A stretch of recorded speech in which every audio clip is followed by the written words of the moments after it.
that actually it's going to be very wet in California, and maybe that will break the drought. It's not clear if even one wet winter will restore the water levels, but it's widely expected that it's going to be very wet in California this winter. The damage caused by these forest fires is catastrophic. It's the worst dry season in the last decade in the United States. Fires have consumed 31,600 square kilometers of land in the Southwest, the equivalent of the entire state of Maryland, burnt to a crisp in a few months. 6 people, including 2 firemen, lost their lives. 17,000 residents had to be moved to avoid being trapped by the fires. Financial loss.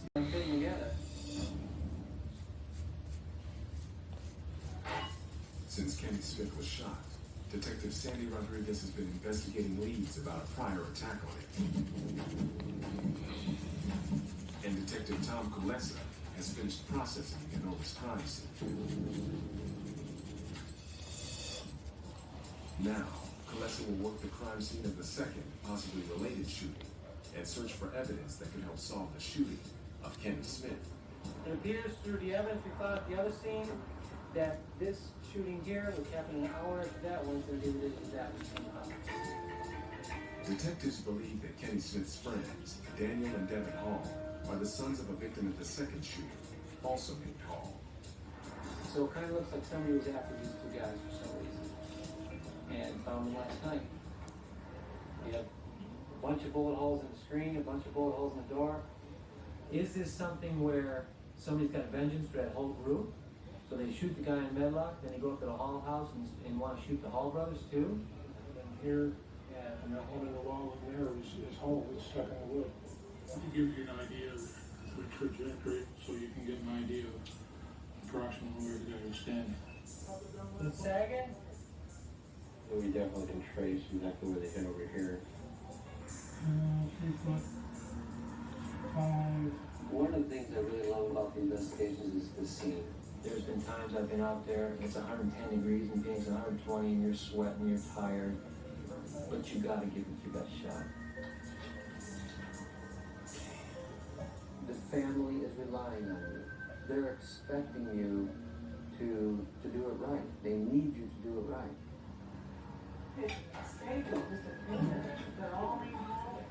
Back at headquarters, Rodriguez is stunned to discover there are actually 2 different sets of Hall brothers. Very weird. To be connected, detectives still need to find Daniel and Devin Hall. They may hold crucial information. You thought this was going to be easy. No, this is one that has so many tentacles out there. It's like trying to shake hands with an octopus. Devon? Okay. Okay, I'll tell you what, give me your cell number real quick, and I'm going to call you back in about 2 minutes here, okay? Finally, detectives get a break. Devin Hall has turned up to claim his car. Herbert Hall and Devon Hall just showed up at the scene over there and said, where'd you guys take our vehicle to? She needs to interview him right now. Mm-hmm. Go ahead and have them come down to the station, just so we can clear up some things. Okay, well, I will do that, so expect them on the 2nd floor. Okay. I want to find out about the threats that were supposedly being made against Kenny by someone that they know, so let's see. Devin Hall arrives at headquarters with his father.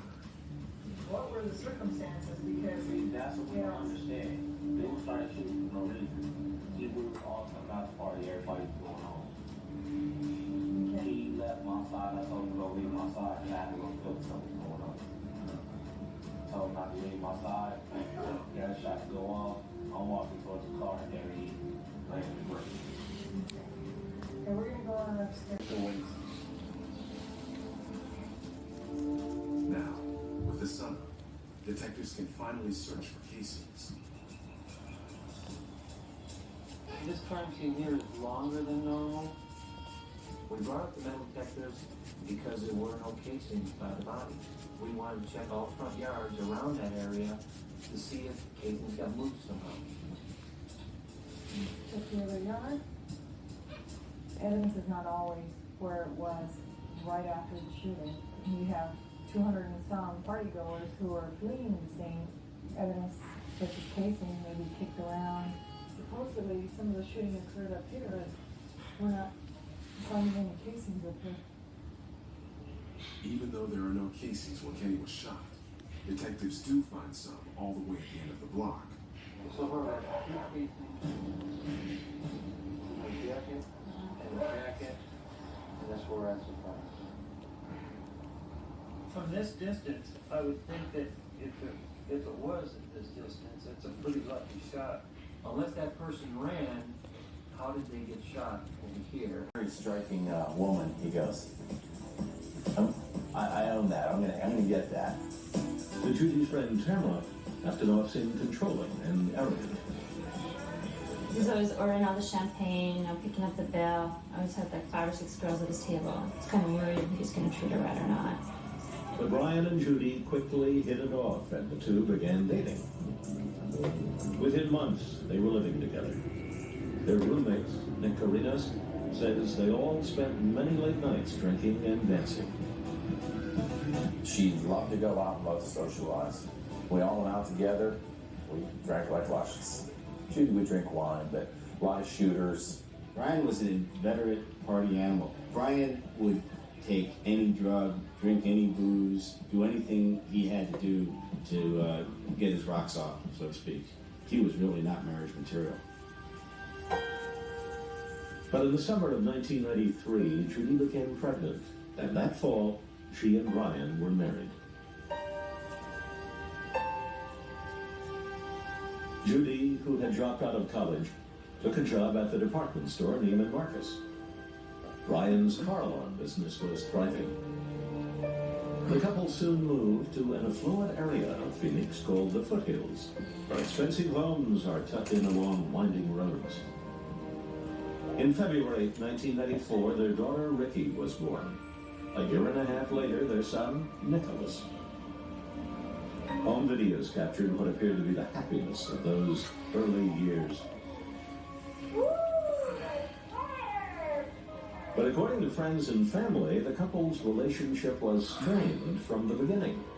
Disagreements sometimes escalated to violence. One time she called me up and she's like, Tamara, I think my jaw's broken. Can you pick me up? And she's like barely talking. Detective Petrosino heard numerous other accounts from Judy's friends and family that she had been beaten by Brian, but she had never pressed charges. The couple, meanwhile, continued to enjoy parties, both at home and in social circles that by now included cocaine. We'd be out at a party somewhere, we'd go to a nightclub, just do a little bit of cocaine here and there. Had some drinks, never do it around the kids. Detective Petrosino says he also thought Aftonoff's comments were unusual. But even more troubling would be the results of Judy Aftonoff's autopsy and what the Aftonoff's 5-year-old daughter would have to say.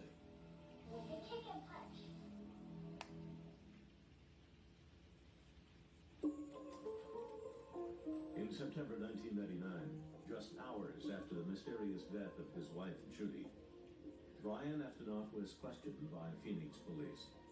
Aftonoff's statements, especially those about women, led Detective Joe Petrosino to suspect domestic violence might have been involved in Judy's death. He treats women like they treat him. If they treat him like a man hit him, he let him back. The detective's concern deepened when he observed Judy's autopsy the day after her body was found. The county medical examiner discovered numerous minor injuries that could have been evidence of a beating. Even more intriguing were injuries found on her neck muscles. We found some bruising on some strap muscles around the esophagus. The significance of these markings would have to wait until the final report was released. Toxicology tests were also ordered to see whether Judy had drugs in her system. As the lab work got underway, investigators turned their attention to the couple's 2 young children. Forensic interviewers determined that Aftonoff's 3-year-old son, Nicholas, was too young to provide reliable information. But his 5-year-old sister, Ricky, easily engaged in conversation. She was a really delightful child. excellent language capacity, spontaneously answered questions. Just 1 week after Judy Eftenoff's death, forensic interviewer Tasha Spears sat down with Ricky to talk about the night her mother died. I asked her in a very broad manner what happened, and she avoided the topic. And so then I asked her about what happened in her home when people got mad at each other. Specifically, what Ricky's parents did. Come give me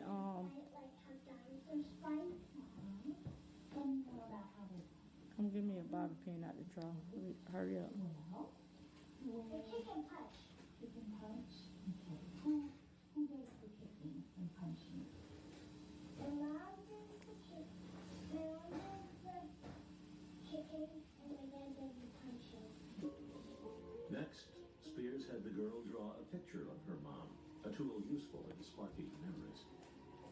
I gave her a marker and I asked her to draw on the picture where her mom got hurt, and she spontaneously started drawing on the eye and said that's where the blood was. On the eye? Ricky also said her mom got hurt on other parts of her body, including her leg and knee. Though the drawing was crude, the injuries depicted were consistent with those found on Judy's body. In a follow-up interview 3 days later, Ricky talked about seeing her parents fight in the kitchen. She offered no clear timeline as to when that fight occurred, but Detective Petrosino was beginning to suspect it happened the night Judy died. She talks about Dad hitting Mommy. Mommy falling back and striking the back of her head. The medical examiner finds injuries that are consistent with someone receiving a blow to the back of their head. Hoping to find more answers, Petrosino began looking into the background of Brian and Judy Eftenoff. Judy Lynn Harding was born and raised in Mendon, North Dakota, near Bismarck, the second of 4 children. In 1987, Judy enrolled at North Dakota State University. Here she joined a sorority and met Tamara Colwell. That was a sorority formal. We had so many good times together. They became instant friends. Oh, she was, gorgeous. When you see her, you just, like stop and be like, wow. Yeah, and she had a lot of charisma. She was very fun, very bubbly, very outgoing. Tired of the North Dakota cold, in 1989, Judy and Tamara transferred to Arizona State University in Tempe, near Phoenix. Judy was 20 years old. 2 years later, she would meet her future husband. Brian Eftenoff was also raised in the Midwest, in Valparaiso, Indiana, the oldest of 3. But his early life was more troubled than Judy's. Brian's parents were divorced when he was a teenager. By the time he was 20, both of them had passed away. According to his family, Brian took it hard. He lost his parents at an early age. That's very traumatic in a person. It's a lack of a role model for one reason. He moved to California to make a better life. Instead, Eftenoff